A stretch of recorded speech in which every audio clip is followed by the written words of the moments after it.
Baik, berikutnya saya serahkan sepenuhnya kepada panitia di BKPS yang Parigi Motong. Tapi Pak Muhammad Fadli, kami mendampingi. Baik, terima kasih Pak Ahmad telah memberikan kami kesempatan untuk memandu pelaksanaan kegiatan ceramah pada kali ini. Assalamualaikum warahmatullahi wabarakatuh. Salam. Salam sejahtera untuk kita sekalian. Yang saya hormati Bapak Sekretaris Daerah, dan hormat nama beliau saya sebutkan Bapak Zulfi Nasran, SSTP MAP,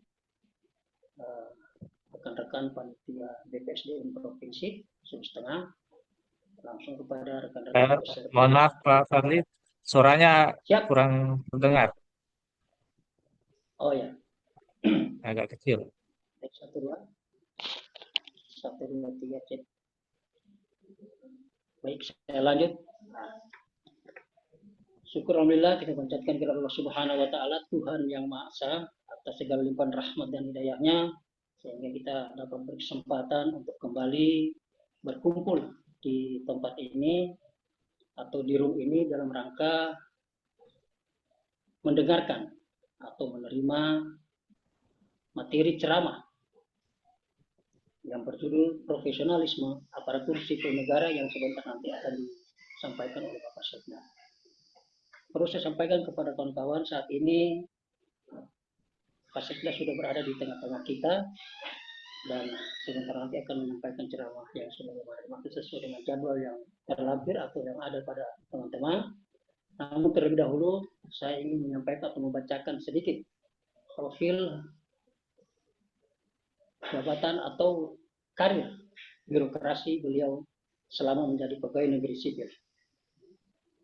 Selama beliau berkarir di pegawai negeri sipil di lingkungan, khususnya di lingkungan pemerintah daerah Kabupaten Parigi Motong, beliau pernah menjabat sebagai camat RW, kemudian menjabat sebagai kepala bagian tata pemerintahan, kemudian pernah juga menjabat sebagai kepala dinas perhubungan, dan pernah juga menjabat kepala dinas pekerjaan umum, kemudian kepala badan penelitian pengembangan daerah, kemudian sampai dengan saat ini menjabat selaku sekretaris daerah Kabupaten Parigi Motong.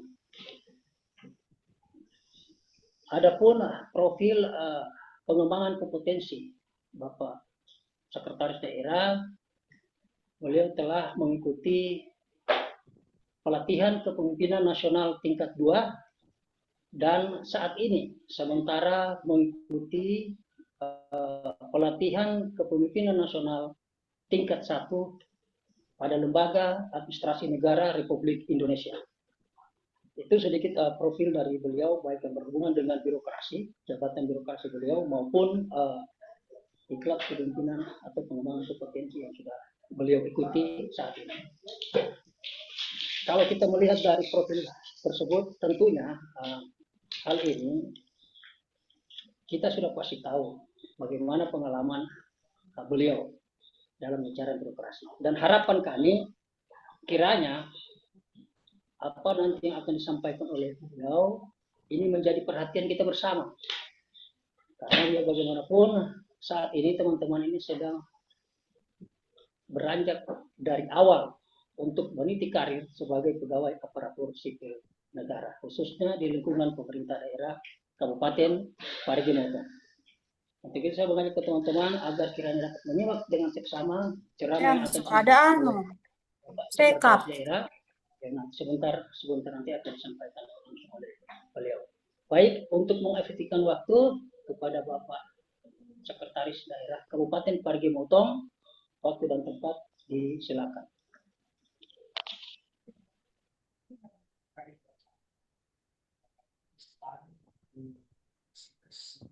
Terima kasih Pak Fadli. Bapak Ibu sekalian, kedengaran suara yang saya sampaikan ini? Ya, jelas, Pak. Ya, kedengaran Pak. Jelas. Ya. Terima kasih. Assalamualaikum warahmatullahi wabarakatuh. Selamat siang, salam sejahtera sekalian, Om Swastiastu. Bapak Ibu sekalian dari panitia pelaksana Latsar dari provinsi ada mungkin ya. Kemudian Pak Fadli, Pak Muhammad Fadli. Ya, Ini beliau ini Pak Fadli teman sekolah ini.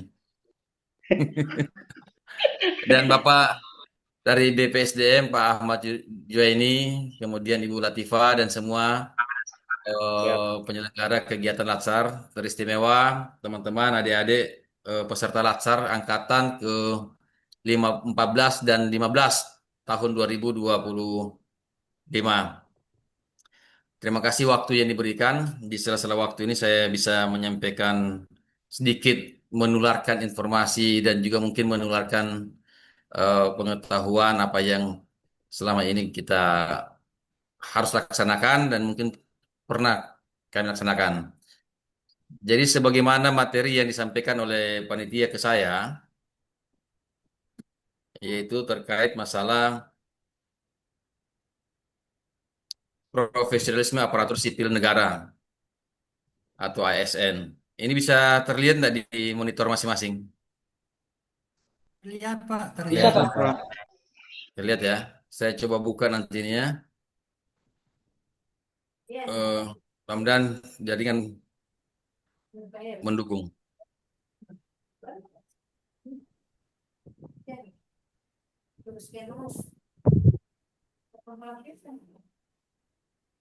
Masih terbaca ya? Tidak putus-putus? Masih Pak. Oke. Ya, terima kasih. Bapak Ibu sekalian dan adik sekalian, mungkin perlu saya perkenalkan diri dulu. Kalau nama sesuai dengan yang di Akika itu Zulfi Nasran. Setelah Akika dapat sekolah itu ada gelar SSTP dan MAP. Jadi saya lahir di Palu 30 Mei 1977 dengan NIP 1977 0530 1995 atau terangkat di tahun 1995 di bulan 11 1001. Nah, jabatan saat ini sebagai sekretaris daerah dengan pangkat 34D. Alamat rumah saya di BTN Bambalemo, Kecamatan Parigi, dan nomor telepon WA bisa dilihat di monitor.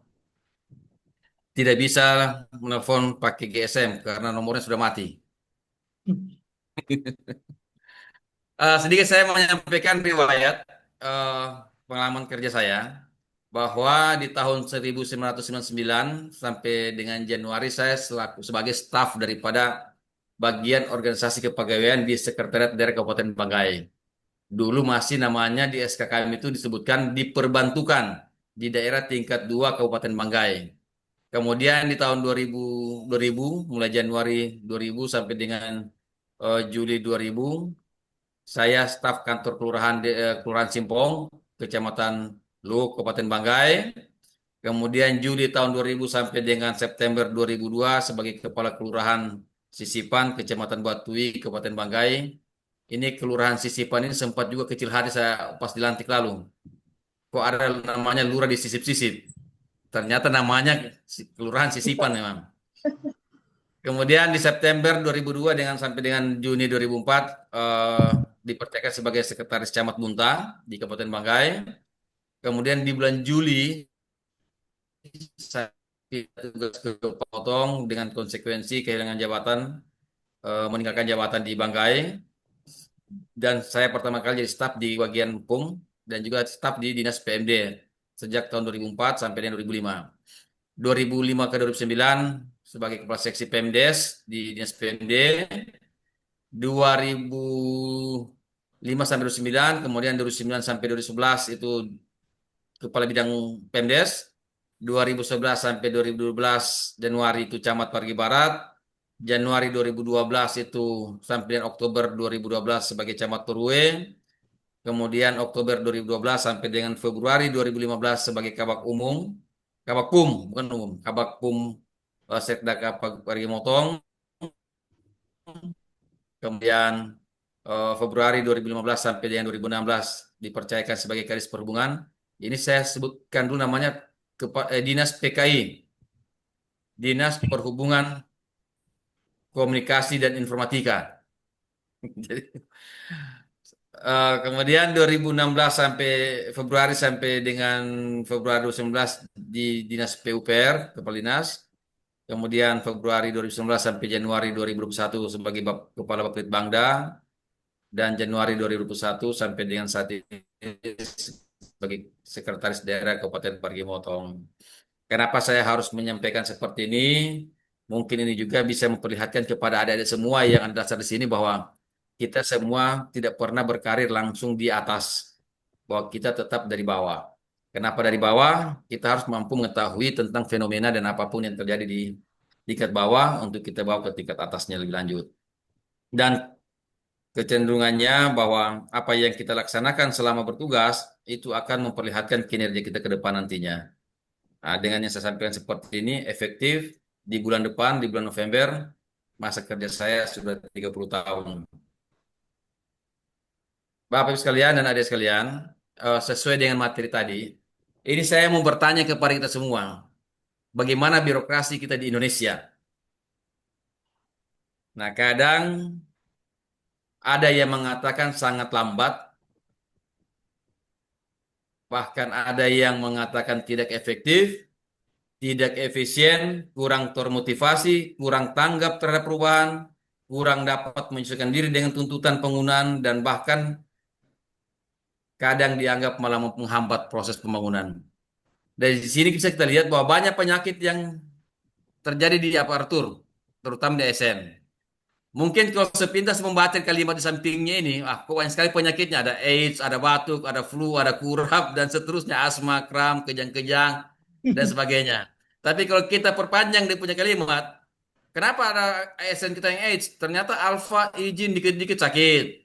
Sering batuk, banyak ngantuk, flu, Facebook melulu, kurap, kurang rapi. Ada juga kudis, kurang disiplin. Ada TBC, tidak bisa komputer. Ada asma, asal mengisi absen. Ada kram, kurang terampil, dan sebagainya yang menjadi penyakit-penyakit kita. Yang akhirnya menjadi patologi di birokrasi kita. Nah, penyakit mental inilah yang perlu untuk dibenahi. Perlu direvolusi. Nah, bagaimana dengan hal tersebut? Kita harus memahami juga bahwa tata kelola pemerintahan kita itu kita telah mengalami beberapa era, mulai Orde Lama, Orde Baru, sampai era reformasi. Dan mungkin adik-adik sekalian, mungkin yang sekarang ini CPNS, kelahiran tahun berapa ya? 90-an ya? Rata-rata. Mungkin 99 setelah, 2000-an, Pak. berarti sudah lewat berarti dari reformasi 98. Kalau 98 saya sendiri menyaksikan langsung bagaimana kondisi negara pada saat itu, penjarahan di mana-mana, dan banyak hal-hal yang di luar daripada nalar kita yang terjadi di lapangan. Nah, di Orde Lama, ini merupakan periode transisi dari masa kemerdekaan dari masa penjajahan ke kemerdekaan, di mana periode ini terjadi ketidakstabilan terhadap politik dan juga ekonomi serta adanya sentralistis kekuasaan yang berlebihan kepada sosok presiden. Sehingga kita kenal bahwa Orde Lama ini sebagai Orde Demokrasi Terpimpin. Terjadi pergeseran ke Orde Baru. Nah, Orde Baru ini tidak semuanya buruk dan tidak semuanya baik. Karena di Orde ini terjadi pertumbuhan ekonomi yang signifikan dan peningkatan akses pendidikan bagi masyarakat. Adanya stabilitas ekonomi dan juga pendidikan. Namun di era Orde ini dikenal sebagai Orde atau era otoritarianisme dan sentralisasi kekuasaan. Sehingga terjadi gejolak dengan terjadinya krisis ekonomi dan banyak hal-hal yang terjadi di dalam pemerintahan dan tata kelolanya, terutama menyangkut KKN, sehingga gelombang besar terjadi dengan krisis ekonomi. Terjadilah namanya era reformasi, di mana menuntut perombakan dari pemerintah untuk menjadi lebih baik dan bersih secara demokratis yang menerapkan tata kelola pemerintahan yang baik atau dikenal good governance. Nah, kenapa kita harus pelajari dulu hal-hal yang mendasar terhadap pemerintahan kita untuk bagaimana kita menjadi ASN yang profesionalisme. Nah, selanjutnya, kalau kita melihat pada masa sebelumnya, itu dikenal namanya government. Nah, disinilah kita merubah paradigma yang paradigma lama sebagai government di mana selalu monopoli terhadap segala sesuatu hajat hidup masyarakat di negara kita, sehingga negara memonopoli sebelumnya, di mana pemerintah atau pemerintahan selalu mengatur dan mengelola masyarakat dalam suatu tatanan di negara wilayah kita. Nah, paradigma inilah yang pada masa Orde Baru bergeser menjadi paradigma governance, di mana tata kelola atau cara suatu entitas mengelola urusan-urusannya melibatkan berbagai aktor seperti pemerintah, swasta, dan juga masyarakat untuk mengatur dan mengimplementasikan keputusan mencapai tujuan bersama. Di mana paradigma ini membuka ruang bagi domain lain, sehingga memunculkan konsep kritik sebagai awal daripada reformasi birokrasi yang kita kenal dengan konsep good governance, yaitu tata kelola yang baik antara public sector, private sector, dan society. Namun, hal ini masih dalam konteks jaringan atau network dan kemitraan yang berdiri sesuai dengan nilai masing-masing. Di sini kita lihat bahwa konsep good governance itu terbagi dalam konsep jaringan dan kemitraan, network dan partnership, yang melibatkan 3 domain, yaitu public sector, private sector, dan juga society, yang kecenderungannya mengarah kepada privatisasi. Nah, konsep ini kembali akan menggiring semua pengelolaan juga kepada pemerintahan, namun dengan konsep berbeda. Sebagaimana yang ditawarkan oleh Osborne, yang mungkin adik-adik semua pernah kenal atau dengar, yang disebutkan re-eventing government, di mana mewirausahakan birokrasi, yaitu birokrasi kita bisa bekerja-kerja dengan cara-cara sebagaimana yang dilaksanakan oleh eh, swasta. Namun penggiringan ini masih juga tetap bisa mengarah pengelolaannya tetap oleh negara. Nah, konsep inilah yang harus kita lakukan, benahi dengan konsep kolaboratif, yang dimana diharapkan dengan good governance ini ada kolaborasi di dalamnya. Namun konsep good governance yang ada saat ini yang sebelumnya ditawarkan itu masih dalam kategori jaringan dan kemitraan, di mana di dalam konsep good governance tersebut pada kata kuncinya adalah jaringan dan kemitraan itu berbeda dengan kolaborasi. Karena kolaborasi atau kolaboratif bisa terwujud apabila diatur pada suatu kebijakan, bukan kebijakan yang berdiri masing-masing. Sehingga collaborative governance yaitu penerapan tata kelola kolaborasi antara public sector, private sector, dan society yang berdiri pada satu kebijakan atau produk kebijakan, baik itu di level tingkat pusat maupun sampai dengan di level kabupaten maupun kota. Nah, good governance diharapkan seperti ini. Namun beberapa waktu kemarin itu sempat melaksanakan konsep good governance dalam reinventing government, yaitu mewirausahakan birokrasi. Nah, kata kunci dari hal tersebut, maka kondisi saat ini kita dibutuhkan kerja-kerja kolaboratif yang tidak bekerja sendiri-sendiri, sehingga membutuhkan profesionalisme daripada ASN yang ada. Sebentar kita akan lanjut tentang kondisi saat ini. Saya ingin menjelaskan bahwa bagaimana bisa berkolaborasi di daerah kita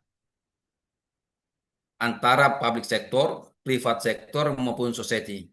Jika prinsip 4E, efisiensi, efektivitas, equity atau keadilan dan ekonomi tidak dijalankan.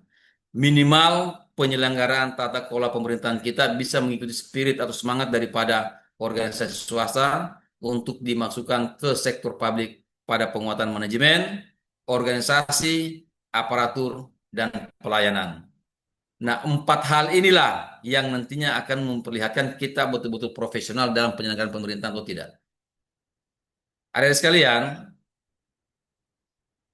saya ingin menyampaikan bahwa penyelenggaraan pemerintahan yang ada saat ini Mau tidak mau, kita harus siap atas perubahan. Karena perubahan itu sesuatu hal yang pasti. Dan mau tidak mau, para birokrat, yaitu kita-kita semua ini aparatur sipil negara, yang ada saat ini harus menerima dan tidak boleh melakukan penolakan. Tidak boleh ada resistensi. Karena negara kita, daerah kita sangat membutuhkan percepatan sehingga ASN perlu memahami perubahan tersebut secara mendalam untuk mengubah sikap, cara berpikir, dan juga cara bertindak.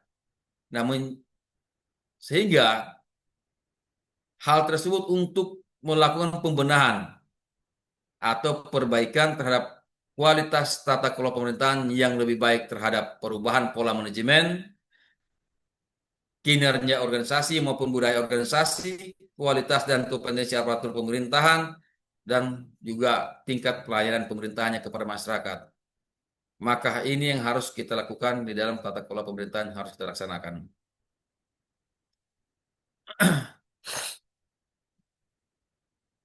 Saya ingin menyampaikan, mengajak kepada kita semua untuk membenah atau membedah apa apa yang harus kita lakukan untuk meningkatkan profesionalisme kita. Profesionalisme kita bisa terukur jika kita memahami tentang kondisi pemerintahan yang ada. Apa yang harus kita pahami, maka kita harus melihat tata kelola kita dari sisi manajemennya seperti apa, sisi organisasinya seperti apa, kompetensi aparaturnya seperti apa, dan pola pelayanannya seperti apa. Saya mengajak kita semua melihat bahwa kalau kita lihat dari manajemen, sebenarnya ada 4 atau 5 generasi manajemen yang harus kita pahami. Dan di sini kita akan pahami, akan ketahui posisi organisasi kita, pemerintahan kita berada pada generasi keberapa. Yang pertama, manajemen by doing atau jungle manajemen. Nah, manajemen ini merupakan generasi pertama yang menjadi embrio dari perkembangan ilmu manajemen, di mana ciri pokoknya itu manajemen generasi pertama ini ialah bekerja lebih banyak dikerjakan sendiri. Belum adanya pembagian tugas yang tegas dan rinci. Contoh, yang sekarang masih orang katakan, eh, semua di sepurata, semua dikerja sendiri. Kadang ada dikatakan manajemen tukang sate. Mulai dia iris satenya, dia tusuk DP daging, dia bakar dagingnya, sampai dengan dia kipas. Selain juga itu ada mengatakan manajemen tukang cukur, semua dia urus sendiri. Ini cikal bakal daripada manajemen atau jungle manajemen. Nah, generasi kedua dikenal dengan manajemen by direction, yang dimana ciri utamanya manajemen generasi kedua ini adalah penggunaan kewenangan untuk mengarahkan dan menggerakkan anggota organisasi untuk mencapai tujuan, yang seringkali disertai dengan tindakan paksaan, di mana anggota organisasi kurang memiliki kebebasan untuk berkreasi dan berinovasi, sehingga kurang memiliki eh, semangat, kemampuan untuk melakukan perubahan, karena sedikit takut, jangan-jangan dimarahi pimpinan, jangan-jangan nanti dapat tokit pimpinan lagi nanti ini, sehingga kreativitas daripada anggota organisasi itu terkungkung, sehingga sulit untuk berinovasi. Unsur kepemimpinan itu lebih dominan dalam kerjasama. Anggota organisasi lebih banyak diposisikan sebagai pengikut dengan inisiatif terbatas. Bahkan kepuasan terhadap pelanggan dan ini anggota organisasi maupun kepuasan masyarakat itu tidak perlu diperhitungkan dalam proses manajerial. Ini masuk di generasi kedua. Nah, di generasi ketiga ini dikenal dengan manajemen by targeting atau manajemen by objektif. Nah, kalau kita melihat namanya, manajemen generasi ketiga ini lebih menekankan pada pencapaian target-target yang sifatnya kuantitatif, sehingga kadangkala mengabaikan aspek daripada eh, kualitatif yang seperti kepuasan pelanggan maupun loyalitas konsumen dan lain sebagainya. Dan manajemen ini juga sering, bahkan mungkin masih dipakai sekarang, di mana para pegawai selalu diberikan target yang lebih simpel penyelenggaraan pemerintahan di tingkat desa maupun di tingkat kecamatan. Dalam tahun ini target pendapatan untuk sektor PBB harus 100%. Jika tidak capai 100%, kinerja akan dinilai. Kalau desa seandainya tidak mencapai 100% target PBB-nya, maka ADD tidak akan dicairkan. Inilah manajemen seperti inilah yang sebagai contoh dalam generasi ketiga. Generasi keempat ini dikenal dengan total quality management. yang diperkenalkan oleh Brian L. Joyner di tahun 94, di mana generasi keempat ini merupakan manajemen berangkat dari rasa percaya diri pada setiap orang dengan memperlakukan manusia berdasarkan harga dirinya, memberikan kepercayaan, diberikan penghormatan, serta bekerja atas dasar pendekatan. Semua menang-menang, win-win approach, pendekatan semua menang. Dan termasuk dalam manajemen generasi keempat adalah manajemen kualitas total atau dikenal dengan Total Quality Management atau TQM, karena mempunyai fokus yang sama yaitu mengutamakan kualitas. Sedangkan generasi kelima ini dikenal dengan Human Networking Management yang diperkenalkan dari teori Charles M. Savage tahun 1950. Ini lebih maju, dia memperkenalkan, tapi ini bisa digunakan pada saat ini. Yaitu di mana ciri utamanya manajemen generasi kelima adalah bagaimana mengintegrasikan perusahaan atau organisasi melalui jaringan network antar manusia. Unsur manusia di dalam organisasi dihargai sangat tinggi sekali sebagai individu yang memiliki keahlian-keahlian tertentu. Nah, pada manajemen generasi kelima ini, ketergantungan pada teknologi, komputer, internet itu sangat tinggi, bahkan semakin tinggi. Karena jaringan manusia yang dikembangkan pada manajemen mutakhir tidak akan terwujud tanpa bantuan teknologi komputer maupun jaringan internet yang memungkinkan manusia menjadi dunia maya melalui batas-batas fisik dan administrasi. Nah, sekarang pertanyaannya, kira-kira kita saat ini pemerintahan kita berada pada manajemen generasi berapa?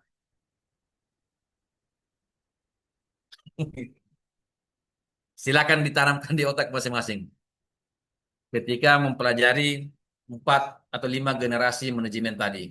Nah, selain itu dalam pemerintahan, kita juga harus mengetahui bagaimana pembenahan terhadap generasi organisasi. Karena pengembangan generasi manajemen pemerintahan di Indonesia harus juga diimbangi dengan perubahan filosofi dan penataan organisasi. Namun kondisi saat ini kita bisa lihat apa yang terjadi dengan organisasi kita. Selama ini organisasi di pemerintahan lebih banyak dilihat sebagai wadah, belum dilihat sebagai sistem kerjasama yang dinamis. Penataan organisasi hanya menyangkut kotak-kotak jabatan, bahkan dengan ring, tetapi tidak sampai menyentuh pada roh perubahan yang dapat meningkatkan kecepatan birokrasi dalam mengikuti perkembangan dinamika pemerintahan. Ini sangat banyak terjadi, apalagi pada saat terjadinya pergantian pimpinan, terjadinya suksesi pemerintahan, terjadinya sukses terhadap kepala daerah. Maka kotak-kotak jabatan ini sebagai sasaran empuk untuk mengisi job-job bukan berdasarkan kapasitas, bukan berdasarkan kemampuan, tetapi merupakan berdasarkan kedekatan dan konsep sepaham. Nah, selain itu juga, sampai hari ini juga, teori organisasi telah berkembang sampai dengan generasi kelima. Yang tentunya kita harus memahami apa generasi pertama dan apa generasi kelima. Yang secara ringkas kita dapat lihat dan ketahui dan jelaskan di mana generasi organisasi perangkat daerah yang ada di Indonesia, ini organisasi pemerintah kita saat ini berada pada generasi berapa. Nanti kita lihat.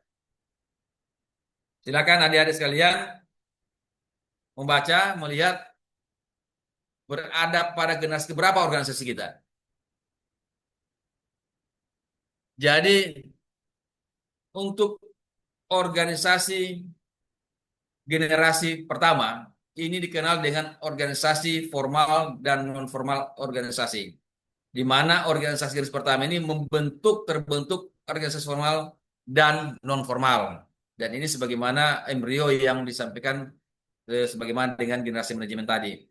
Kemudian pola kerjasamanya masih bersifat sangat sederhana, dan pembagian tugas masih tergantung pada tingkatan atau derajat daripada organisasi tersebut. Dan organisasi pertama ini sejalan dengan manajemen generasi pertama di manajemen pemerintahan. Kemudian di generasi kedua dikenal dengan structural organization. Ini mengikuti perkembangan manajemen generasi kedua, yaitu manajemen by direction, yang mendorong organisasi seperti piramida, makin mengecil posisi di tingkat atas, memiliki konsep pembagian tugas pokok dan fungsi secara ketat, dan mengenal pola penjenjangan organisasi dengan model one step down. Ini banyak dikenal dengan hierarkinya. atau tingkatan tahap-tahap. Ini organisasi sering dikembangkan pada organisasi militeran atau yang memiliki tingkat loyalitas tinggi. Nah, generasi ketiga ini dikenal White Structural Organization, di mana organisasi generasi ketiga ini tidak berbeda jauh dengan yang kedua. Yang membedakan hanya pengembangan atau pembesarannya, pembesaran hierarki atau kotak jabatan. Banyak kotaknya jabatan baru diisi oleh manajemen atau pimpinan baru. Dan organisasi ini mengalami pembengkakan organisasi. Orang banyak kenal kemarin dengan eh, kaya struktur miskin fungsi. Dan strukturnya masih kuat dan kental dalam menerapkan model komando. Ada unsur perintah, ada posisi atasan, dan bawahan antara pimpinan dan jajarannya. Sehingga hierarkinya sangat terlihat sekali. Dan pada generasi organisasi ini kondisinya layak seperti organisasi pemerintahan di mana aturan organisasi disusun berdasarkan kebutuhan organisasi, bukan karena keahlian dari anggota organisasinya. Nah, bagaimana dengan generasi keempat? Nah, generasi keempat dikenal dengan functional organization, yang dimana kata kunci daripada generasi ini adalah kata fungsional, di mana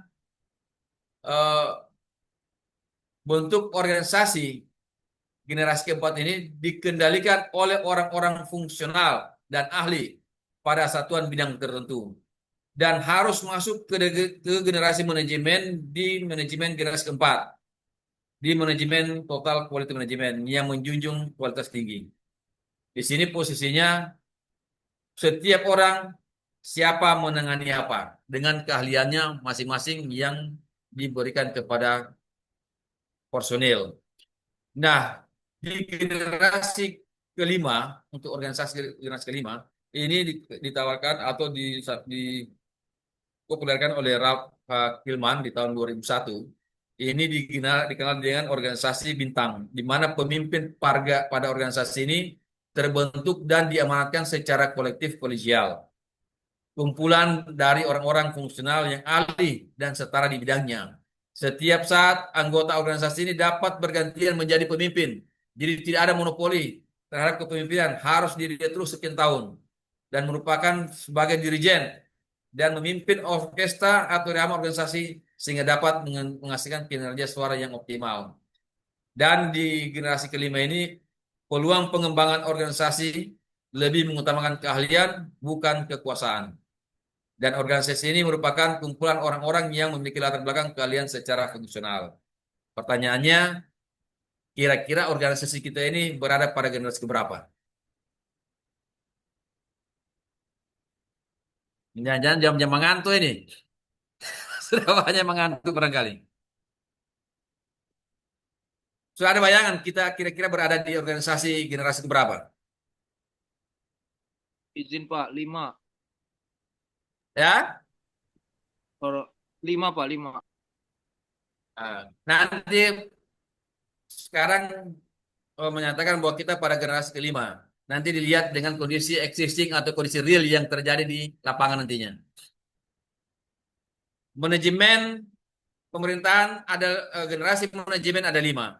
Kita berada di generasi keberapa? Apakah sudah masuk ke generasi keempat atau kelima, atau masih transisi dari generasi ketiga ke generasi keempat? Begitu juga organisasi kita ini. Apakah kita berada kepada organisasi keempat dan lima, atau masih transisi organisasi ketiga, masih transisi ke organisasi keempat, atau transisi organisasi keempat kelima? Yang jelas saat ini pemerintah pusat sudah berupaya untuk membenahi organisasi kita untuk menjadi organisasi fungsional. Bisa dilihat bahwa semua struktural yang ada saat ini di eselon 5 maupun 4 di OPD atau SKPD itu sudah difungsionalkan. Yang ada baru tinggal eselon 3 kepala bidang dan juga kepala dinas. Kedepannya bisa saja eselon 3 ditiadakan lagi selain sekretariat.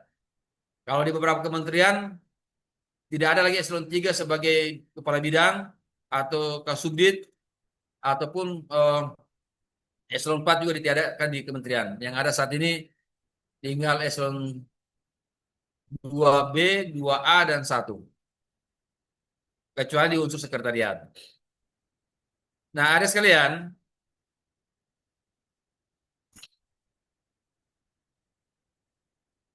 apa yang mempengaruhi tata kelola kita? Itu juga dipengaruhi oleh peran dari PNS atau ASN, di mana generasi manajemen dan generasi organisasi pemerintahan di Indonesia ini dapat berjalan dengan baik jika diimbangi dengan perubahan filosofi dalam aparatur sipil negara, di mana perkembangan peran PNS ini juga atau ASN terdapat 5 generasi. Tahap pertama atau generasi pertama, menurut Beck, Perry, dan Tunen dalam bukunya, bahwa ASN pada generasi pertama itu sebagai pelayan perseorangan yang merupakan cikal bakal atau embrio atas pengembangan pegawai yang dikembangkan pada waktu Indonesia belum merdeka, di mana perkembangannya banyak dipakai oleh sistem pemerintahan kerajaan yang masih ada saat ini hingga masih ada sampai saat ini, seperti di Keraton Yogyakarta yang memposisikan pegawai sebagai abdi dalam kerajaan. Nah, pada generasi pertama, PNS atau ASN bekerja dengan penuh loyalitas dan dedikasi yang tinggi, bahkan tidak mengharapkan gaji cukup besar. Yang penting dekat dengan pihak kerajaan itu sudah punya nilai yang cukup tinggi di mereka. Kemudian tidak mengenal libur, tidak memperhitungkan timbangan gaji, dan bahkan kadang diberi atau tidak gaji itu tidak menjadi masalah, termasuk pensiunnya. Nah, posisi dengan jabatan sebagai PNS atau ASN sebagai pelayan perseorangan itu sebuah kebanggaan dari masing-masing pribadi yang diterima sebagai abdi dalam. Itu dikenal dengan ASN sebagai pelayan perorangan pada generasi pertama. Untuk generasi kedua, ini masih didengar enggak? Masih, Pak. Dengar, Pak. Pak. Masih, Pak. Iya, soalnya saya gambar tidak bergerak. Nah, untuk generasi kedua, ASN dikenal sebagai pelayan pemerintah atau pelayan negara. Ini merupakan lanjutan dari generasi pertama yang dikembangkan setelah Indonesia merdeka, di mana seluruh PNS ditempatkan di seluruh Indonesia dari Sabang sampai Merauke sebagai pelayan negara. Dan di generasi inilah cikal bakal pertama kali berdirinya Badan Administrasi Pegawai Negara yang mengurus pegawai negara. Sistem hierarki untuk pangkat dan golongan pegawai disusun sesuai dengan level pendidikan. Posisi jabatan dan pangkat serta pensiun juga ditentukan berdasarkan tingkat pendidikan yang lebih, dan bahkan pada posisi di generasi ini, job-job sipil diberi ruang untuk pengisian dari jabatan militer ke jabatan yang ada di PNS di jenjang sipil. Nah, di generasi kedua inilah yang masih konsisten berpengaruh pada budaya organisasi dan manajemen pemerintahan kita yang ada di Indonesia. Jadi kita perlu usaha yang betul-betul kuat, perlu tenaga atau energi yang cukup besar, dan bahkan ekstrim untuk membawa birokrasi kita kepada pemerintahan yang lebih maju, menuju kelas dunia. Ini bukan suatu hal yang sangat mudah untuk kita lakukan. Namun di posisi ini juga, minta maaf, sangat menguntungkan kepada pelayan-pelayan ASN sebagai pelayan perseorangan yang sudah mengabdi cukup lama di tingkat-tingkat sebelumnya, sehingga ketika disebar di luar daerah tempatnya, kadang tidak mendapatkan persoalan, tidak memiliki penolakan karena sudah terbiasa dengan kondisi yang terbatas. Jadi minta maaf, sangat wajar jika pada saat pertama kali Indonesia merdeka, yang dimana kita sudah menganut pada generasi kedua tentang ASN sebagai pelayan negara, banyak pegawai-pegawai disebar ke seluruh Indonesia. Bahkan di Sulawesi Tengah pun juga banyak disebar. Nah, bagi masyarakat yang berada di wilayah kerajaan yang selalu mengabdi sebagai pegawai negeri sipil, sebagai abdi dalam atau sebagai orang-orang kerajaan, itu menganggap suatu hal yang biasa ditempatkan di tempat jauh tanpa fasilitas yang lengkap. Sehingga sangat wajar ketika kita melihat teman-teman dari Jawa banyak disebarkan dari Sabang sampai Merauke, orang-orang dari daerah Selatan, Sulawesi Selatan juga banyak disebarkan di wilayah lain yang tidak membutuhkan tuntutan yang besar. Walaupun juga terjadi resistensi ke depannya. Nah, pada generasi ketiga, ini dikenal ASN sebagai pelayan masyarakat. Atau pada generasi ini merupakan antitesis dari atau bentuk protes dari perjalanan panjang diterapnya generasi kepegawaian yang ada di Indonesia yang pernah dikembangkan dari generasi pertama hingga generasi kedua, yang memposisikan model abdi dalam sehingga kadang memunculkan sentimen atau kesukuan khususnya suku Jawa dan suku lainnya yang banyak menjadi PNS di seluruh Indonesia. Nah, di dalam generasi ini juga memunculkan paradigma baru yang bersifat negatif. Karena pada generasi ketiga ini beriringan dengan kondisi negara, kondisi daerah kita yang diberikan dengan otonomi daerah, sehingga kadang ada hal paradigma yang negatif yang sering muncul yaitu PAD, putra asli daerah, yang harus memimpin daerahnya. Hal ini juga beriringan dengan pemberian otonomi daerah oleh pemerintah pusat dengan bergulirnya pemerintahan dari Orde Lama ke Orde Baru. Nah, banyak terjadi kejadian penolakan dari daerah yang berpikiran sempit, bahkan sangat minta maaf, sempit ini untuk primitif, bahwa untuk menjalankan generasi ketiga, di mana PNS harus putra daerah yang melayani masyarakatnya sendiri. Dan ini sudah terjadi beberapa puluh tahun kemarin. Dan saya sendiri pernah mengalaminya di beberapa daerah di tempat tugas sebelumnya. Dan memang euforia terhadap premodernisme itu sempat muncul pada saat digulirkannya Orde Reformasi, era reformasi, dan diberikannya konsep otonomi daerah secara penuh kepada daerah-daerah. Nah, di sini banyak terjadi eksodus atau perpindahan secara besar-besaran dari PNS yang memiliki keilmuan dan keahlian. Bahkan yang memiliki kompetensi bagus, karena kondisi tersebut harus kembali ke daerah asalnya untuk kemudian berkompetisi di daerah asalnya dengan orang-orang memiliki kompetensi yang besar. Nah, dari daerah-daerah yang berpikiran tersebut, ini dapat mengakibatkan pincangnya pelayanan kepada masyarakat karena posisi yang ditinggalkan tersebut pada dasarnya belum bisa diisi oleh masyarakat asli atau daerah setempat. Ini banyak juga dialami pada daerah tertentu sebelum-sebelumnya, di mana dengan ketidaknyamanannya ASN terhadap suatu kondisi yang ada, sehingga harus keluar dari daerah tersebut, mencari daerah-daerah yang bisa menerima secara terbuka, tidak mempertimbangkan atau mempermasalahkan masalah premodernisme. Nah, di generasi ketiga inilah Indonesia harus mengembalikan model pembinaan kepegawaian yang terjadi selama ini dari pola integrated system yang merubah ke ranah otonomi daerah harus menjadi separated system, menjadi separatis, sehingga kita harus kembalikan ke titik seimbang dengan pola mix system di mana daerah memakai pegawai yang optimal, mekanisme pengadaan pembinaannya masih tetap dikendalikan oleh pemerintah pusat, dengan harapan pola pengembangan pegawai pada generasi ketiga ini harus segera move on, sejalan pula dengan generasi manajemen dan generasi organisasinya. Dan saat ini mungkin adik-adik sekalian bisa melihat tentang kondisi saat ini. Secara perlahan pemerintah pusat sudah mengambil alih tentang kepegawaian yang ada. Nah, untuk generasi keempat, ASN dikenal sebagai pelayanan yang dilindungi.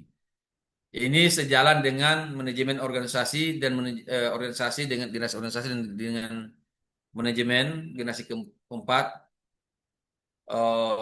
di mana pada generasi keempat ASN sebagai pelayanan yang dilindungi diisi oleh pegawai yang profesional dan bahkan ahli di bidangnya, dan juga generasi ini sangat selaras dengan manajemen keempat, yaitu total quality management, mengutamakan kualitas dan melalui kompetensi yang sportif dan terbuka.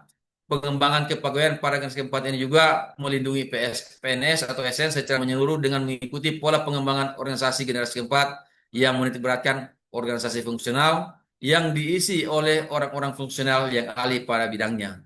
Sedangkan yang generasi kelima, ASN sebagai pelayan profesional. Sehingga perlu dibangun organisasi yang fungsional didukung oleh orang-orang yang memiliki kompetensi dan profesional, teruji secara kompetensi terbuka. Arah pengembangan karir pegawai pada generasi kelima ini bukan menjadi generalis, melainkan spesialis. Bahkan diharapkan di generasi kelima ini sejak awal pengangkatan sebagai CPNS sudah menjadi pegawai fungsional. Dan saya yakin sekarang adik-adik sekalian semua memiliki jabatan fungsional ya. Iya Pak, jabatan fungsional. Ya. Nah, jadi jabatan itu harus dipahami betul-betul. Nah, kata kunci untuk masuk ke tahap 5 perlu dibangun organisasi fungsional yang didukung oleh orang-orang yang memiliki kompetensi dan profesionalisme dalam bidang tugasnya masing-masing. Arah pengembangan karir bukan melebar menjadi generalis, melainkan menukik ke dalam menjadi spesialis. Jadi kita harus betul-betul memahami tentang posisi kita, tugas pokok dan fungsi kita apa, tusi organisasi kita apa, manajemen mana yang harus kita lakukan. Jadi sampai materi ini saya berbicara sudah 3 hal terkait manajemen, terkait organisasi, dan juga terkait masalah ASN. Nah, apa yang mempengaruhi tata kelola pemerintahan berikutnya? Yaitu pelayanan. Tapi untuk saat ini apakah kita berada pada generasi keberapa untuk ASN-nya? Sebelum kita masuk ke pelayanan. Dari sekalian, kalau kita melihat daripada pengembangan generasi manajemen, generasi organisasi, dan juga generasi kepegawaian, pemerintah Indonesia untuk mewujudkan generasi pelayanan yang prima perlu dilakukan semaksimal mungkin untuk masyarakat. Dan untuk generasi pelayanan juga ini dikenal ada 5 generasi. Yaitu generasi pertama dikenal dengan pelayanan klasik, itu menyebar satu atap bahkan satu pintu, dikenal dengan klasik service. Di mana generasi ini adalah embrio munculnya generasi pelayanan berikutnya, dan model pelayanannya masih bersifat konvensional, masih merupakan pola pikir pemberi pelayanan, masih menganggap sebagai pengendali dan juga penguasa pelayanan. Dan mulai pelayanan generasi ini juga awal menyebar sehingga kadang masyarakat mengalami kesusahan. Waktu pelayanan juga sangat panjang karena satu dokumen atau terutama perizinan masih butuh koordinasi dengan OPD-OPD lain untuk mendapatkan persetujuan. Sehingga membutuhkan waktu yang lama. Belum lagi kalau kantor dikoordinasikan jaraknya jauh. Ketika dapat lagi kantornya, sampai di posisi tersebut, ternyata pimpinan organisasinya dari tempat. Menunggu lagi. Sehingga pada generasi ini masih dikenal dengan pelayanan yang klasik. Kemudian generasi kedua dikenal dengan the second home, yaitu di mana penitik beratan pelayanan itu berada di kecamatan, kelurahan, dan desa. Dan ini harus menjadi the second home atau rumah kedua daripada masyarakat. Nah, pelayanan generasi kedua ini itu bisa dalam bentuk diantaranya sarana publik memiliki fasilitas internet gratis dan fasilitas komputer serta printer yang dapat digunakan semua masyarakat, terkhusus bagi pelajar, mahasiswa yang berada di kecamatan, kelurahan, pun di desa. Tersedianya ruang-ruang belajar atau ruang perpustakaan yang pelayanannya dari pagi hingga malam, yang dilengkapi dengan referensi atau buku-buku yang dibutuhkan di masyarakat kecamatan. Kemudian adanya tempat rekreasi bagi anak-anak dan keluarga yang sudah disediakan oleh pemerintahan. Kemudian fasilitas olahraga juga tersedia, baik indoor maupun outdoor. Kemudian ruang fasilitas perbankan itu juga sudah tersedia di masyarakat dengan ATM 24 jam di lingkungan kecamatan, kelurahan, desa. Di mana generasi kedua ini lebih menitik beratkan pada pelayanan langsung pada garis depan di kelurahan, desa maupun di kecamatan. Nah, di generasi ketiga untuk pelayanan pemerintahan ini dikenal dengan menuju fasilitas online dan spot free wifi, the close to customer. Di mana pelayanan generasi ketiga ini tetap juga kecamatan, kelurahan, dan desa dikembangkan menjadi frontliner atau garis depan dalam hal pelayanan terpadu satu pintu menjadi pelayanan terpadu satu plus sampai ke tingkat desa. Yang saat ini kalau kita melihat Pak Bupati dengan visi misinya Parigi Motong maju mandiri dan kelanjutan melalui gerbang desa. Jadi menitik beratkan di tingkat depan untuk memberikan pelayanan kepada masyarakat. Kemudian pemerintah harus mendekatkan diri kepada masyarakat. Semua pelayanan harus diberikan kepada masyarakat, harus cepat dan murah. Produk pelayanan pemerintah harus didukung dengan teknologi dan informasi. Ini untuk generasi ketiga pelayanannya. Dan untuk generasi keempat, itu dikenal dengan stop komplain. Menyelesaikan komplain dari masyarakat dengan menggunakan melalui smart city. Nah, pelayanan generasi keempat ini pada dasarnya memiliki standar quality control. Dan ada gugus tugas kendali mutu yang harus dibuat oleh pemerintah. Berdirinya Smart City agar fungsi pelayanan bersifat kebutuhan dasar atau basic need itu pelayanan negara dapat segera ditanggapi oleh pihak Smart City atau komplain yang disampaikan kepada pemerintah. Ini lebih cepat lagi menanggapi tentang apa harapan keinginan dari masyarakat. Dan di generasi kelima itu ada generasi kelima dikenal dalam generasi pelayanan pemerintahan zero complaint, di mana pelayanan tanpa komplain. Mudah-mudahan kita bisa menerapkan itu. Tidak ada yang komplain satu. Bagaimana caranya? Kasih gratis semua saja. Gitu kan. Nah, di sini mengandalkan kekuatan pengetahuan, teknologi, dan informasi yang valid dan real time. Dan terbentuknya wadah organisasi pada generasi kelima yaitu quantum organization. Yang tadi organisasi yang dikenal di generasi kelima. Yang diisi oleh pegawai-pegawai negeri sipil yang fungsional dan ahli pada bidangnya.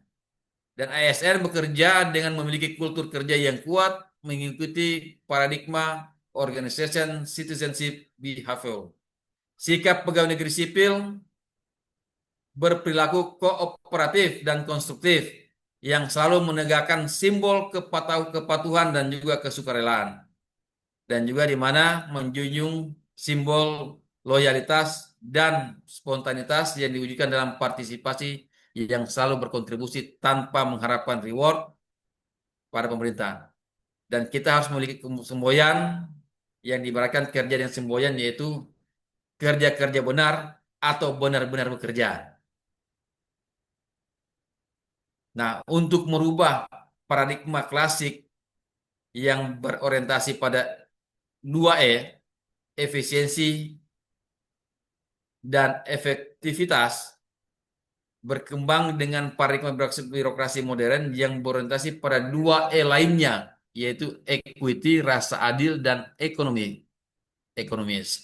Nah, kalau kita pertanyakan lagi, kira-kira pelayanan kita, pemerintahan kita saat ini berada pada tahapan berapa atau generasi keberapa? Silakan kalian jawab, kita manajemennya pada generasi keberapa, organisasi kita pada generasi keberapa, kompetensi ASN kita kepada generasi keberapa, dan pelayanan pemerintahan kita pada generasi keberapa. Itu yang nanti bisa mengembangkan kalian di dalam hal untuk mengembangkan diri menjadi ASN yang profesional. Adik sekalian, sebenarnya ini saya kemarin menyusun punya materi hampir 40 slide. Cuma saya ringkas-ringkas saya sedikit-sedikit ya mungkin bisa di ini karena waktu cuma dikasih 1 jam. Nah, kalau kita mengenal helix itu ada namanya triple helix, kemudian hexahelix, yang terbaru sekarang ini dikenal dengan pentahelix, dengan model pentahelix di mana di pemerintahan itu harus berkolaborasi dari beberapa komponen domain yang ada di daerah. Nah, public sector, civil society, privat sektor, akademisi, bahkan membutuhkan diaspora. Siapa diaspora itu? Yaitu orang-orang luar, anak-anak kita dari daerah, atau orang luar yang berkembang di luar, yang dibutuhkan tenaganya, dibutuhkan pikirannya, bahkan jika ada yang sukses di luar, bisa dibutuhkan modalnya untuk membangun daerah masing-masing. Nah, kalau kita melihat berdasarkan konsep dan model sebagaimana dikemukakan dalam pentahelix, pemahaman bahwa dalam era globalisasi sekarang ini, pemerintah pusat dan juga pemerintah daerah tidak lagi menjadi pemain tunggal utama dalam membangun daerahnya. Sudah tidak seperti dulu lagi, kalau kita mengenal di zaman Orde Lama maupun Orde Baru. Nah, untuk saat ini, pemerintah tidak lagi menjadi pemain tunggal, sehingga dikenal namanya collaborative governance. Kita harus kerja-kerja kolaboratif, harus kerja-kerja secara bersama-sama. dengan regulasi ketentuan kebijakan yang diatur secara berjenjang dan sama sampai tingkat bawah. Nah, karena ada aktor-aktor lain yang di luar pemerintah, seperti akademisi, pengusaha, masyarakat sipil, maupun kelompok diaspora yang merupakan perantau sukses dari sebuah daerah atau negara yang ada di luar negeri, atau di luar daerah yang setiap saat siap dan bisa dipanggil untuk kembali ke tanah daerah kita untuk membangun daerahnya. Nah, para penyelenggara pemerintahan yang ada saat ini harus siap menerima perubahan yang terjadi. Tidak bisa kita mendirikan sebagai status quo. Tidak boleh, kamu harus begini, kamu harus begini. Tidak lagi. Tapi kita harus berkolaboratif, menetapkan tujuan, kemudian apa yang harus kita capai untuk mengajak secara seluruh domain yang ada di daerah kita untuk bekerja sama dan sama-sama bekerja. Jadi ASN yang ada saat ini harus menerima. Tidak boleh lagi melakukan penolakan karena saat ini negara kita, daerah kita membutuhkan percepatan atau dikenal dengan metode jump forward, lompatan kodok untuk melakukan perubahan. Sehingga perlu memahami perubahan tersebut dengan cara mendalami dan kemudian mengubah sikap, cara berpikir, dan juga cara bertindak untuk melakukan kolaborasi.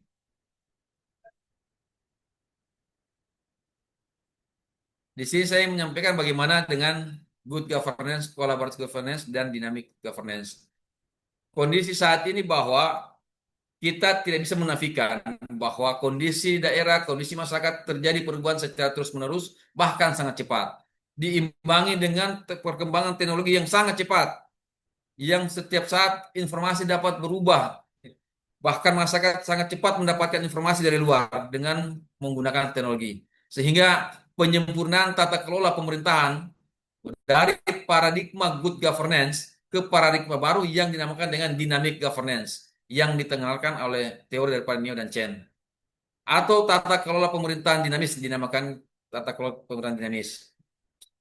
Hal ini merupakan tuntutan atas perkembangan situasi dan kondisi yang selalu berubah. Sehingga dynamic governance dapat dikatakan sebagai keberlanjutan dari konsep paradigma good governance yang diterapkan atau digunakan sebelumnya, di mana good governance mengharapkan kita menjadi aparatur pemerintahan yang memiliki sifat kolaboratif governance. Dengan kata lain, governance ini merupakan prasyarat untuk menuju ke dynamic governance. Dikatakan demikian karena untuk menjalankan atau memasuki paradigma baru, itu sangat diperlukan prakondisi yang tidak lain adalah pembunuhan karakteristik dari tata kelola pemerintahan yang baik atau dikenal good governance.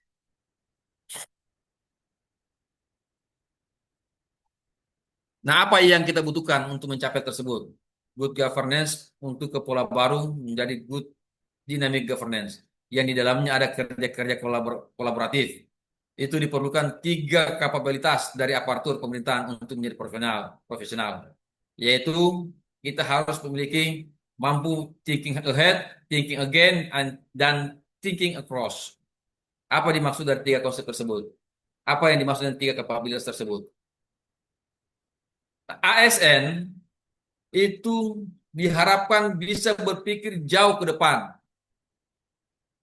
Yang diartikan bahwa pemerintah memahami masa depan yang akan mempengaruhi negara atau dalam hal ini daerah dan menempatkan dalam setiap kebijakan yang diambil agar masyarakat dapat merasakan setiap manfaat dari peluang-peluang baru yang diciptakan oleh penyelenggara pemerintah negara yang profesional. Sehingga para penyelenggara negara, penyelenggara pemerintah daerah dituntut untuk lebih berpikir proaktif dan meninggalkan gaya berpikir reaktif agar setiap tindakan yang diambil tidak dilakukan setelah adanya kejadian, melainkan sudah diantisipasi terlebih dahulu sebelum terjadinya sesuatu. Ini dibutuhkan para aparatur profesional yang mampu berpikir jauh ke depan atau dikenal dengan thinking ahead. Jadi kalau kita selalu berpikir reaktif, di mana tindakan diambil selalu dilakukan setelah adanya kejadian, kita terkesan selalu tertinggal. Dan pada saat dihadapkan dengan dinamika perubahan. Kemudian itu membutuhkan kapabilitas memiliki pemikiran kembali atau thinking again, yaitu sebagai tindakan melihat ulang berbagai kebijakan atau program yang sudah dilakukan sebelum-sebelumnya, yang sudah berjalan, apakah sesuai, apakah masih layak, apakah masih bisa dilanjutkan, apakah sesuai dengan perubahan yang bersifat turbulen. Apabila diperlukan perbaikan atau perubahan atau revisi, maka kita harus kembali memikirkan kembali apakah evaluasi yang kita lakukan ini bisa dilaksanakan. Karena kebijakan dan program yang ditetapkan dapat mencapai sasaran dengan efektif. Dalam hal ini, para penyelenggara daerah, penyelenggara pemerintahan, penyelenggara negara itu dituntut menjadi seorang negarawan yang profesional dengan mencegah terjebak pada vested on interest. Jangan terjebak pada kepentingan sehingga sulit untuk berpikir dan bertindak secara objektif. Nah, kapabilitas yang berikutnya apa yang dibutuhkan untuk kita, yaitu kita harus berpikir mengilang, membandingkan, melihat dengan daerah yang lain, atau dikenal dengan thinking across, bahwa kita perlu mencari gagasan yang dan kepentingan praktis di tempat lain. Melihat atau kita kenal dengan hanya ATM, amati, tiru, dan modifikasi. Apa yang bisa dilaksanakan di daerah kita? Apa yang dilaksanakan dengan pemerintahan kita? Sehingga kita perlu mencari gagasan praktis dari tempat-tempat lain di luar batas-batas tradisional. Sehingga di negara kita, di daerah kita dapat dikemas dan dikontekstualisasikan dengan lingkungan domestik kita yang berada. Jadi tiga hal ini yang harus kita miliki untuk mengasah daripada kita punya kemampuan dan keahlian untuk menciptakan profesionalisme kita. Kemudian, jika saya bertanya, apakah kita sudah profesional? Nah, adik-adik sekalian yang saat ini sudah mulai meniti karir di birokrat sebagai aparatur sipil negara, harus punya gambaran apa yang harus dipikir ke depan. Apa hasil yang kita laksanakan, kebijakan yang kita laksanakan sekarang, apa kendala-kendalanya, kita harus evaluasi. Dan kita harus bandingkan dengan daerah lain yang mana bisa diterapkan untuk menjadi profesional. Nah, kalau kita melihat apakah kita sudah profesional dan kondisi saat ini sedang dicari ASN yang profesional. Dan diharapkan kalian-kalian semua yang saat ini ikut Latsar menjadi kader-kader aparatur sipil negara yang sangat profesional yang bisa membawa daerah kita lebih maju dan mandiri ke depannya.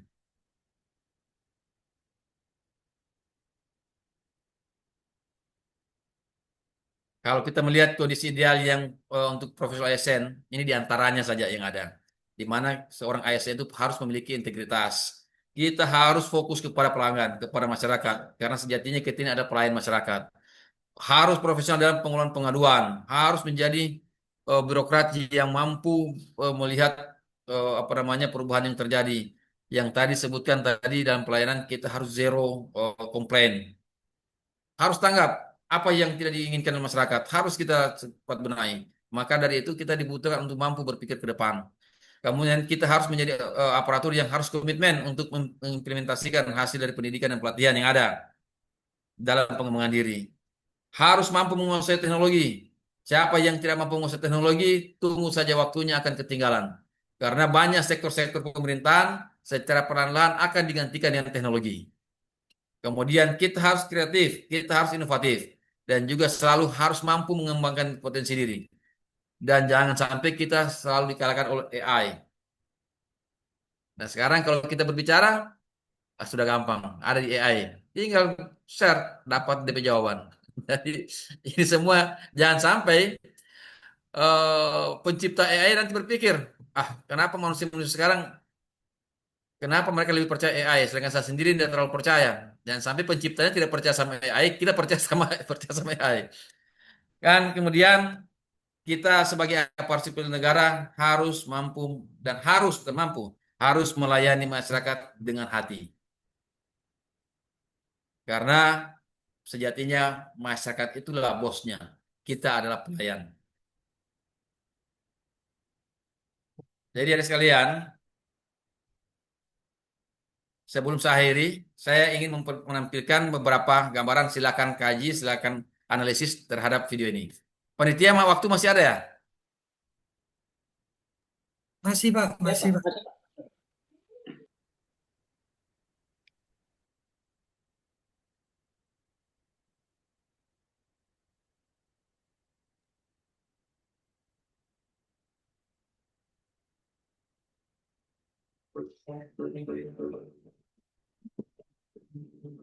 masih Pak.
Jadi ada beberapa yang mungkin bisa menjadikan gambaran ke kita. Jadi saya ajak semua ke India semua nanti nih. Yang tadi bahwa sesuatu yang tidak mungkin ternyata ketika dilakukan secara inisiatif seorang anak-anak untuk melakukan suatu perubahan dan semua orang tergerak untuk ikut melakukan perubahan, perbaikan. Karena yang lain pada posisi hanya menunggu. Nah, di sini juga pemimpin harus memimpin dengan hati dan melayani dengan kasih. Jadi aparatur sipil negara memimpin dengan hati dan juga melayani dengan penuh kasih. Di sini bisa kita lihat bagaimana suatu perbuatan baik itu, perbuatan yang bisa dilihat, itu bisa mengajak orang lain untuk sama-sama berbuat kebaikan.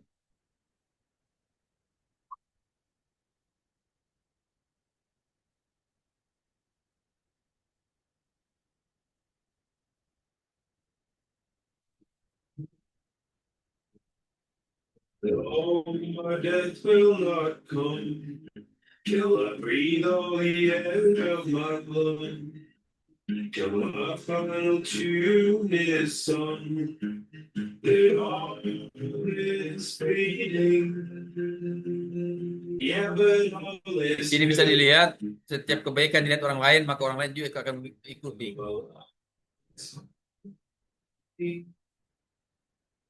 never said that I could. Give a little one can get a little love, dear. Don't break it heart. If you give a little love, you can get a little love, dear. Don't break it heart.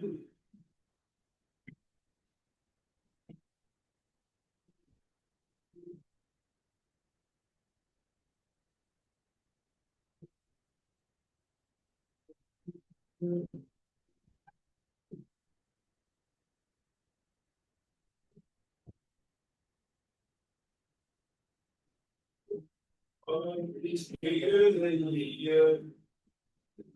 Life is like giving love. Life is not always worth. It's life is fading. Yeah, but I love you.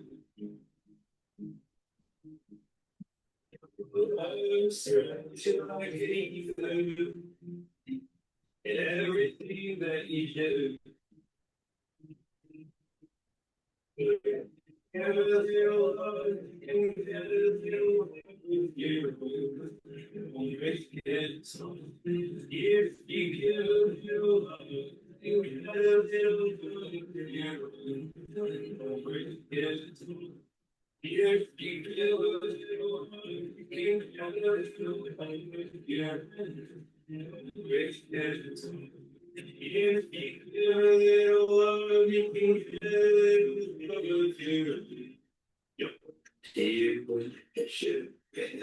Yeah, you get what you share with the world is what it keeps of you.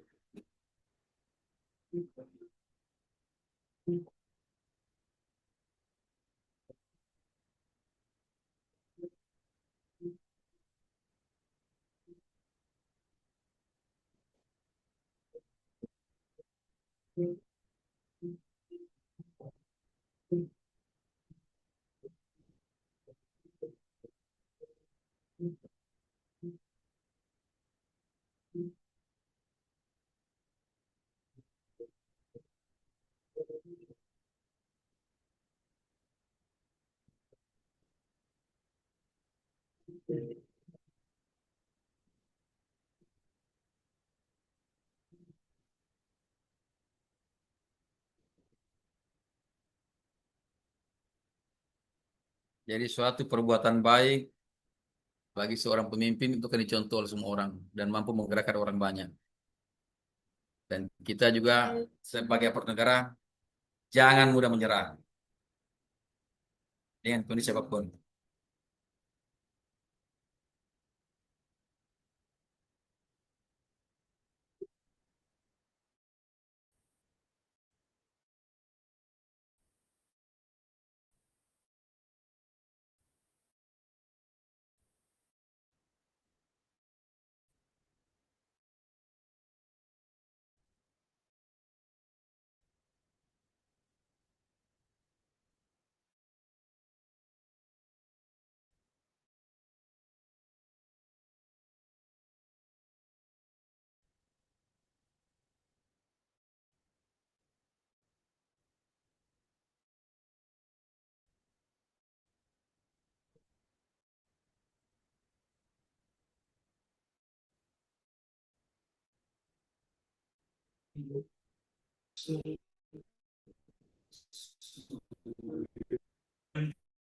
Troubles come then I am still right here.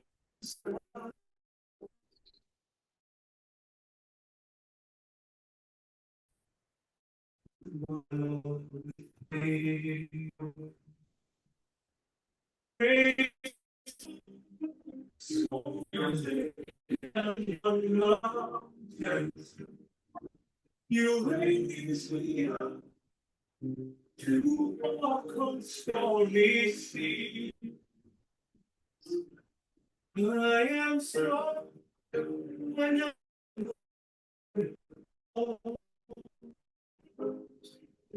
raise me up more than I can be.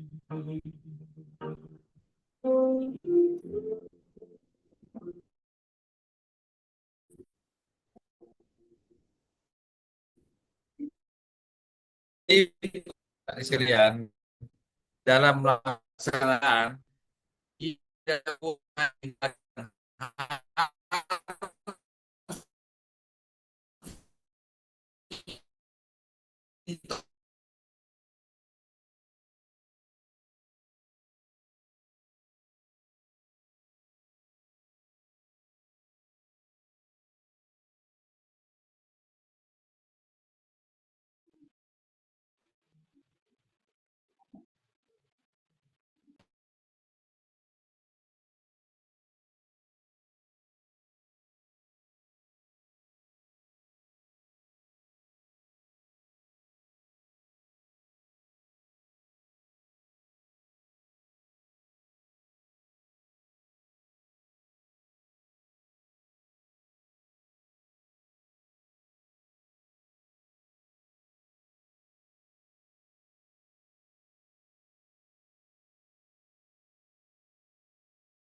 Pak Fadli, Nah, ya. Pak Sekda, ada gangguan signal? Ada gangguan sedikit.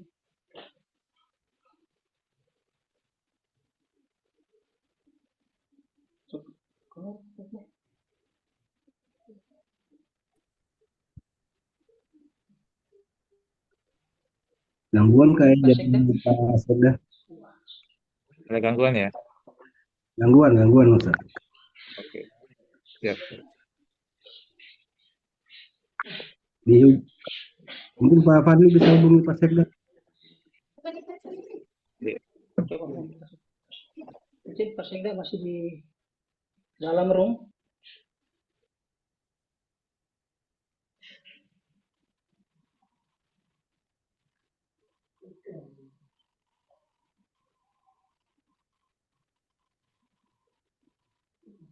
Izin Pak Sekda.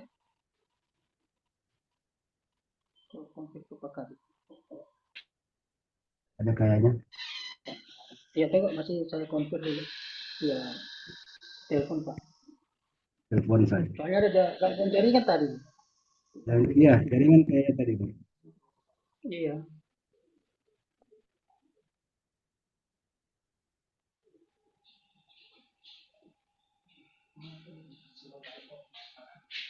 Oh, ya. Ya, izin Pak Ahmad, sementara kita konfirmasi dulu. Siap, Baik. siap. Kita sampai 2.30 ya Pak Fadli ya? 12.30. Ya, ya. Berarti 14.30. 15 menit lagi. Mungkin sempat ada sesi tanya jawab toh, teman-teman. Maaf, jaringannya lagi tadi saya pakai ini apa namanya WiFi handphone. Banyak mengganggu tadi. Masih ada waktu ya, Pak Fadli? Siap, siap. Ya, masih ada Pak, masih ada Pak. Sekitar 15 menit.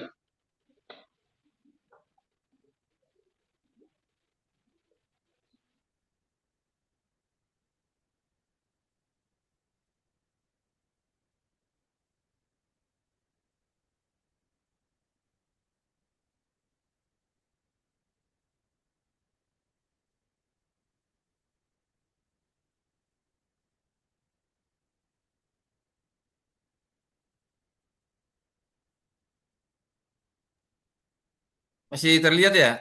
Atau tidak? Sudah Pak, terlihat, terlihat.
Video terakhir menggambarkan bahwa kita tidak bisa berjalan sendiri-sendiri.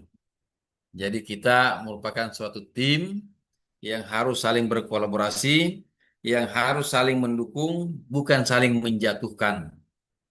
Banyak yang terjadi di beberapa waktu dan mudah-mudahan di daerah kita tidak terjadi, bahwa kadangkala suatu posisi, suatu jabatan itu menjadikan suatu perebutan yang harus menjatuhkan orang lain. Hal-hal yang tidak etis akhirnya terjadi, bahkan bisa membuat kita menjadi bagian yang menghancurkan orang lain. Ingat untuk para adik-adik sekalian yang sekarang ikut latsar, bahwa kalian calon-calon pemimpin di masa depan. Kalian berkarir dalam waktu 1-2 tahun belakangan ini. Kita tidak tahu bagaimana nanti menghadapi Indonesia emas di tahun 2045. Kalianlah yang nanti berada pada posisi itu. Kami penyelenggara pemerintahan saat ini yang berada di posisi saat ini itu nanti paling lama 10 tahun akan datang, 15 tahun akan datang sudah akan masuk pada masa pensiun. Nah, kalian nanti yang nantinya menggiring pemerintahan kita ke arah yang lebih baik atau ke arah yang buruk. Jadi dengan posisi saat ini profesionalisme kita bukan hanya dilihat dari kemampuan berpikir, kemampuan berbicara, namun semua juga sangat dipengaruhi dari kemampuan berperilaku. Sistem berupaya diperbaiki sebaik-baiknya. Sistem pemerintahan tata kelola semua dilakukan secara sebaik-baiknya, tapi ada satu hal yang akan mempengaruhi semua itu yang akan merusaknya. Jika perilaku dari aparatur sipil negara itu tidak baik. Perilaku atau kepribadian seseorang sangat mempengaruhi terhadap baik buruknya pemerintahan, baik buruknya tata kelola pemerintahan yang akan kita laksanakan. Hindari kepentingan politik, hindari kepentingan syahwat kekuasaan yang hanya menghalalkan segala cara. Kita berpikir ke hal yang lebih baik, perbaikan-perbaikan yang ke arah yang lebih baik, dan hal-hal yang lain biarkan campur tangan Tuhan yang mengatur. Kalau ada di antara kalian 80 orang lebih yang saat di sini atau 90-an sebagai peserta Latsar, 80-an ya, 89 orang peserta Latsar, ada di antara kalian 80-an lebih ini nanti saatnya mungkin berbicara seperti saya ini. Dan mungkin nanti saatnya kalian akan berbicara seperti Pak Fadli. Dan mungkin juga ada kalian saatnya akan berbicara seperti teman-teman atau bapak-bapak dari provinsi. Ada waktunya, ada masanya. Tinggal perlihatkan yang terbaik, tampilkan yang terbaik, semaksimal mungkin berbuat yang terbaik. Saya titip pesan bahwa apa yang kalian lihat nanti dalam perjalanan pemerintahan ke depan, tugas kalian, jika ada hal yang tidak baik, ada hal-hal sesuatu yang menurut kalian tidak sesuai, ketika kalian menjadi seorang pengambil keputusan, maka rubahlah semua itu. Dan perlu kalian tahu, sesuatu yang sangat menyakitkan dalam pemerintahan itu adalah ketika kita mengajak untuk berubah ke arah yang lebih baik, meninggalkan zona nyaman, meninggalkan hal-hal yang menurutnya sangat tentram di posisi itu. Perubahan sangat menyakitkan. Dan banyak juga yang tidak menyukai atas perubahan tersebut. Tapi kalau kita punya visi ke depan yang lebih baik, kita mau tidak mau tidak boleh membuat resistensi, tapi harus menerima perubahan dan harus mampu beradaptasi dan bisa menjadi pengendali dalam perubahan-perubahan itu. Jadi, adik sekalian, sebagai penutup, saya menyampaikan poin pertama bahwa profesionalisme ASN merupakan kunci terwujudnya birokrasi yang lebih efektif, akuntabel, dan berorientasi pada pelayanan publik. Yang kedua, ASN yang profesional akan mampu menjawab tantangan zaman serta mendukung terhadap pencapaian tujuan pembangunan nasional dan juga pembangunan daerah. Saya titip pesan bahwa jadilah aparatur sipil negara yang profesional, jadilah aparatur sipil negara yang menjadi contoh, teladan, dan juga bisa mengajak kepada seluruh masyarakat, teman-teman yang di lingkungan kerja untuk berbuat yang lebih baik. Saya titip pesan juga, tolong jangan terkontaminasi ke hal-hal yang tidak baik di dalam suatu organisasi.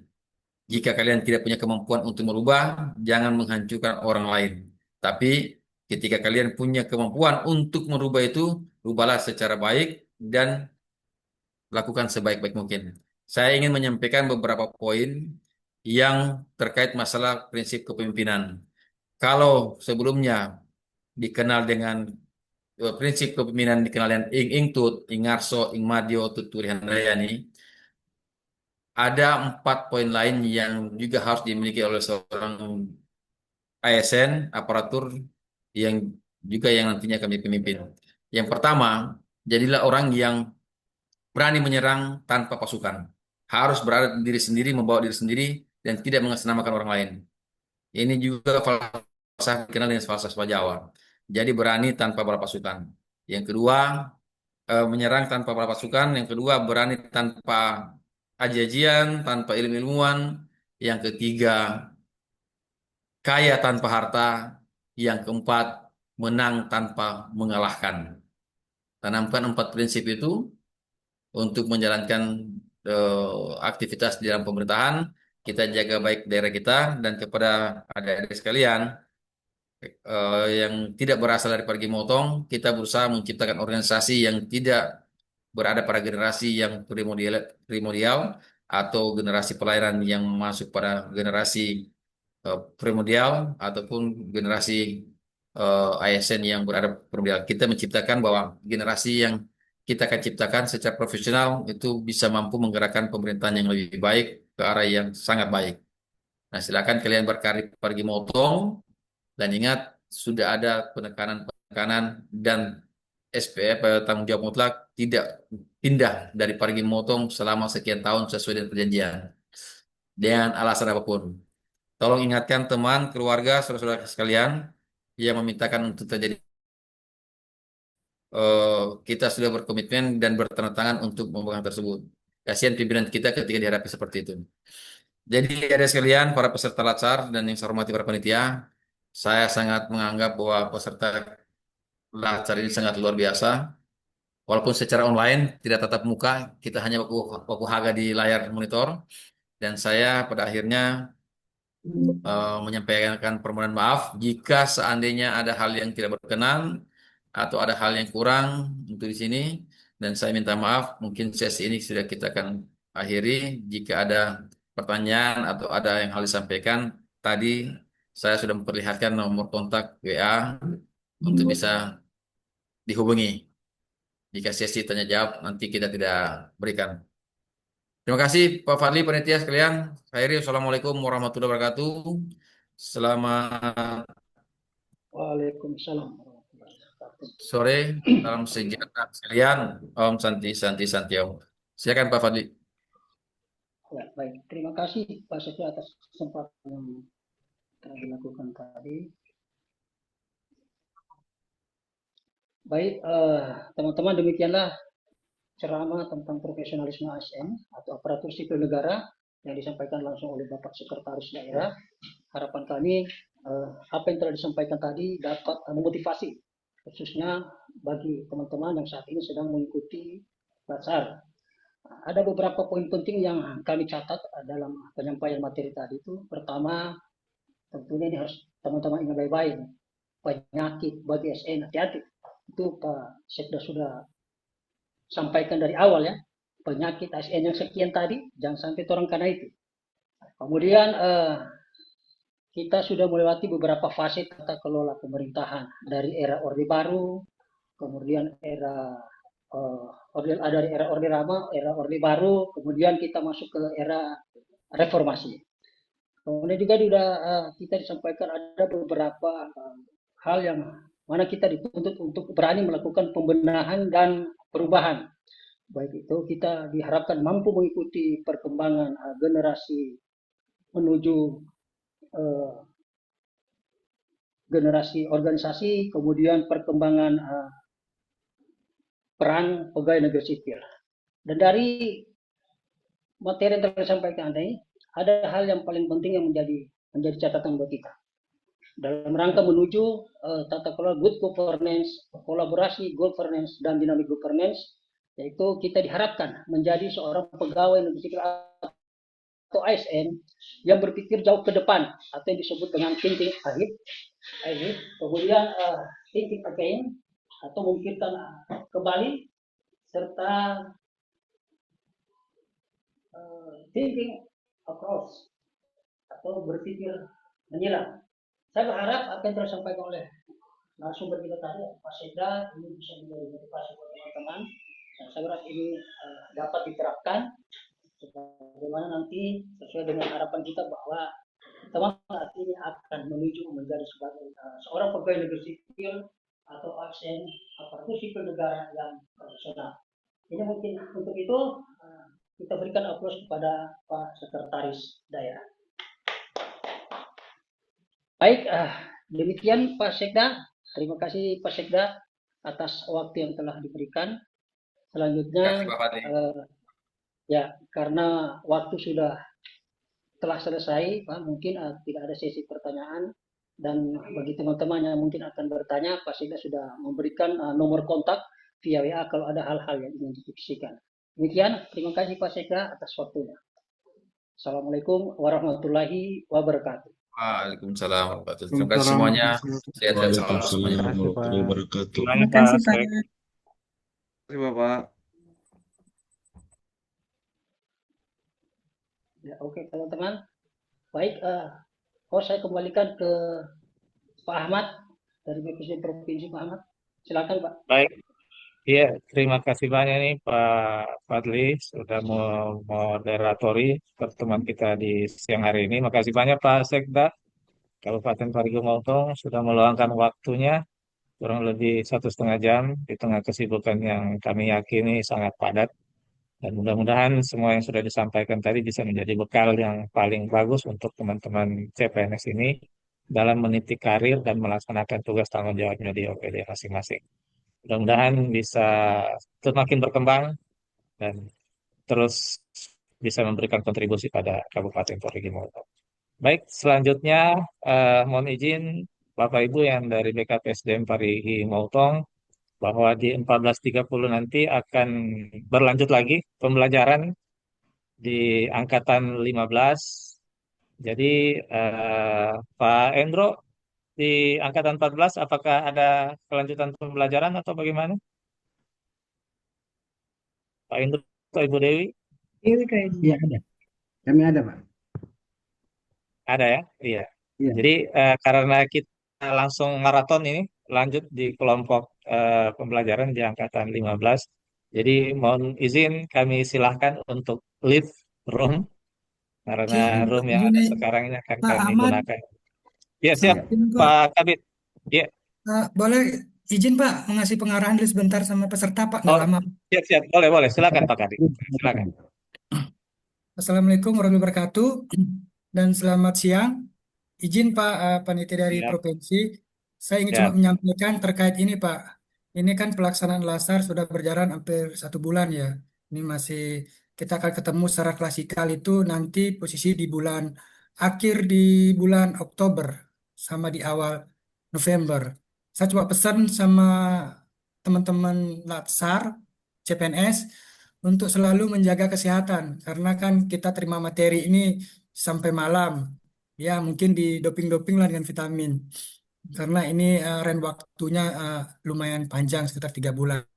Mungkin itu Pak Muhammad, saran kami dari panitia kabupaten. Sekian, terima kasih Pak.